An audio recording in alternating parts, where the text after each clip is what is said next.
Tu as déjà vu un juge rire au nez d'un vieil homme en plein tribunal, comme si sa vie entière n'était qu'un mauvais sketch. Ouais, c'est arrivé.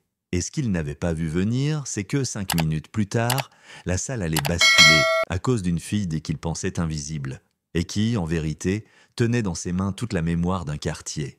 Un matin glacial à Lyon-sur-Oise, quartier ouvrier coincé entre les rails et une autoroute qu'on a promis de rénover depuis 20 ans. Sur la façade écaillée d'un petit bâtiment en briques rouges, on pouvait à peine lire les mots Centre Lucie Casals, solidarité, lecture, dignité. C'était pas un simple centre social, c'était un repère, un ancrage, un endroit où on t'appelait par ton prénom, même quand le monde entier t'oubliait. Mais voilà, un jour, une pancarte blanche est apparue. Futur site résidentiel de prestige, les jardins de l'éveil, pas d'annonce, pas de consultation, juste ce silence tranchant qu'on appelle progrès.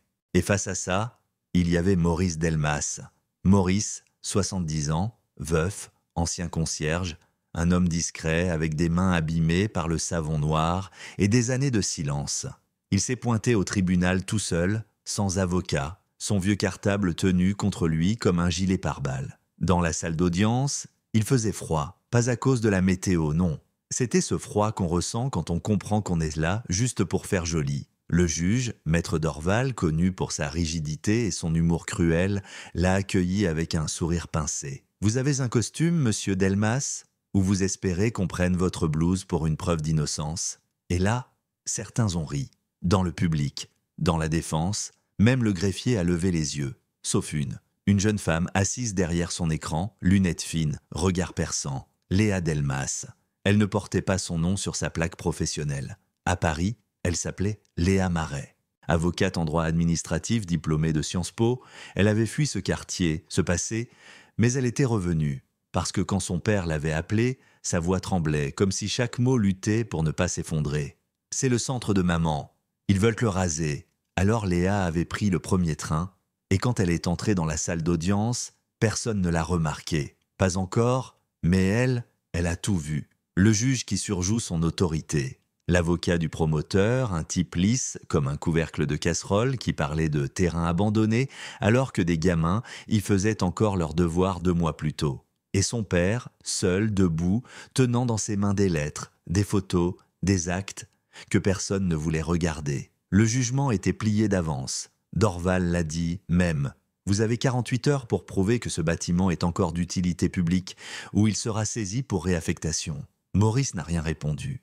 Il a juste hoché la tête, lentement, comme s'il avait déjà entendu cette musique-là, celle qu'on joue aux gens qui n'ont pas les bons papiers, les bonnes connexions, la bonne voix. Mais Léa, elle n'a pas hoché la tête, elle s'est levée. Et c'est là que l'histoire a changé. Chez lui, autour de la vieille table en bois qu'il refusait de changer depuis la mort de Lucie, ils ont étalé les documents. Des courriers d'élèves, des plans de rénovation jamais honorés, des emails de mairies successives.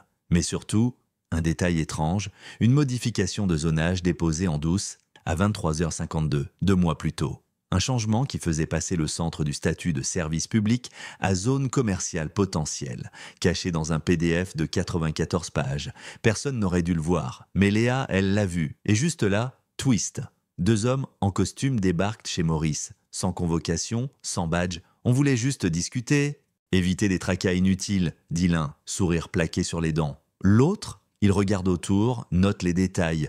Le genre de gars qui parle peu, mais qui sait exactement ce qu'il cherche. Léa les observe, ne dit rien, mais enregistre tout. Le lendemain, la salle d'audience est pleine. Pas de cris, pas de slogans, juste des visages, des anciens du quartier, des jeunes devenus parents, des enseignants, des boulangers, même l'infirmière du coin, tout cela pour écouter. Dorval entre, robe impeccable. Il regarde Maurice, puis Léa, hausse un sourcil. « Madame ? Maître Marais ?» Elle répond, et elle commence. Elle sort les preuves d'activité, factures, planning, attestation d'association locale. Puis elle présente la fameuse modification de zonage, déposée hors délai sans publication publique. Et là, elle lève la tête. Et voici l'enregistrement daté d'hier de 2 représentants du promoteur venus intimider mon client. Silence, pas un souffle. L'avocat adverse blêmit. Dorval ajuste ses lunettes. Pour la première fois, il ne parle pas. Et Maurice ? Il se penche vers le micro. Ma femme disait toujours que la dignité, c'est ce qui reste quand on t'a tout pris, sauf ta voix. Il n'a pas crié, Il n'a pas supplié, il a juste parlé. Et parfois, ça suffit. Le juge demande une suspension. Il veut examiner les nouvelles pièces. Mais tout le monde a compris. Le vent a tourné. Une semaine plus tard, le tribunal reconnaît la faute de la mairie, la manipulation des dossiers, et rétablit le statut public du centre. Le projet immobilier est suspendu en attente d'une enquête plus large sur d'autres acquisitions dans le même quartier. Et Maurice, il repeint la façade avec l'aide des enfants du centre. Même peinture, même nom. Mais cette fois, chaque pièce est scannée, chaque lettre numérisée. Léa a ouvert un fonds juridique pour protéger les lieux de mémoire en zone urbaine. Et sur la porte du bureau de Ruby, elle a accroché une plaque. Ce lieu n'est pas à vendre, il est à transmettre. Mais entre nous, est-ce vraiment fini?